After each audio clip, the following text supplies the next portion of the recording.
Visit ভিসায় Saudi আরবে গিয়ে নির্ধারিত সময় পেরিয়ে যাওয়ার পরও অনেকে দেশটি ত্যাগ করেননি। এমন ভিসাধারীদের নিজ দেশে ফেরত যাবার জন্য এবার ফাইনাল এক্সিট নামে বিশেষ সুযোগ দিচ্ছে রিয়াদ।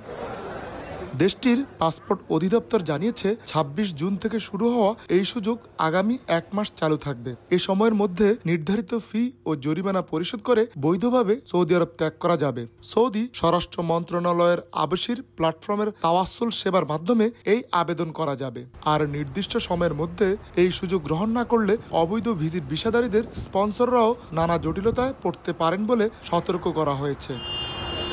অবৈধ উপায়ে বসবাস না করে বৈধভাবে দেশে ফেরার এই সুযোগ কাজে লাগাতে ভিজিট ভিসাধারীদের প্রতি আহ্বান জানিয়েছে সৌদি কর্তৃপক্ষ। আরিফুর রহমান, সময় সংবাদ, সৌদি আরব।